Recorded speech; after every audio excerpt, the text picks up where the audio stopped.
another quick one for the practice pad. What we're going to be thinking about today are upbeats. What we think of as downbeats are the beats that happen on the beat, or on the number if we're counting the beat, like 1, 2, 3, 4. Those are our downbeats. And then there's beats that are in between those beats, and we call those upbeats. Now, if you've seen the foot tapping video that we did, think back to that and think about what your foot does when you tap your foot. It goes down, and for it to go back down again, it has to come up, right? It goes down, and then when we lift it, when we're getting ready to play the next downbeat, it's up. And that's where our upbeat lands. Our upbeat is directly in the center of our downbeats.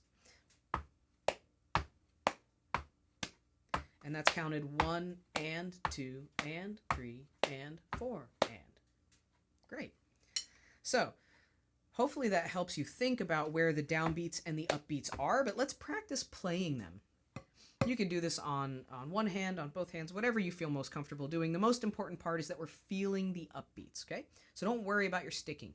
You can even do this with your hands. You don't even need sticks or a practice pad at all to practice this, which is great. You can do this anywhere. So let's get started tapping our foot on the downbeats. So that's 1, 2, 3, 4. Now, can you play beats on your hands in between those? Nice and even, too. We want to try to avoid just throwing them in whenever. You know, that's a whole different thing, which is still cool. But let's work on those even eighth notes, those even upbeats. So let's throw in beats on our hands in between like this. 1 and 2 and 3 and 1 and 2, 3, 4. Great job. So can you stop your right foot and still feel the downbeat? This is really important. We want to feel the downbeat when we take the foot out. Ready? And. Oh, it's almost impossible for me to do this without tapping, but try. 3 and 4 and 1 and 2. Are you still playing upbeats? And 1 and. Great job. 3 and. Throw your foot back in. 1 and. Yeah, nice. So now let's do something even cooler. We're going to practice switching from the upbeat to the downbeat. So how do we do that? How the heck do we do that? How do we do that? Okay, so don't panic. What we're going to do is play 2 beats right after each other. You're like, whoa, what happened there? Let's go back to upbeats. 3 and 4 and.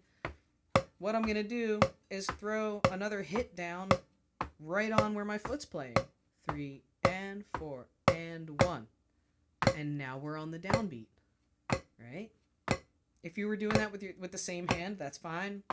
And now let's practice switching back to the upbeat. And we do that the same way we got here.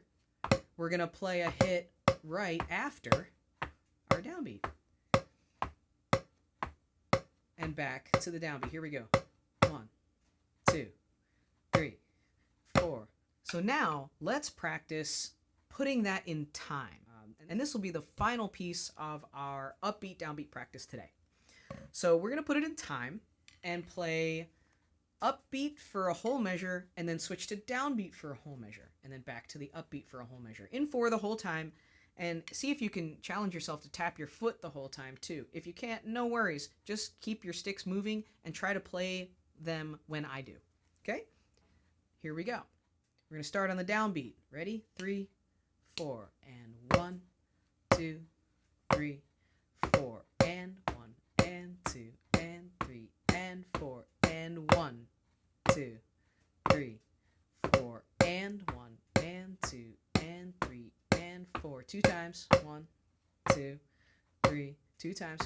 And 1, and 2, and 3, and 4. 2 times. 1, 2, 3, 4, and 1, and 2, and 3, and 4, and 1, 2, 3, 4, and 1, and 2, upbeat, and 4, and down, down, down, down, up, up, up, up, and 1, 2, last one, 3, 4 and 1 and 2 and 4, 3, 2, 1, stop.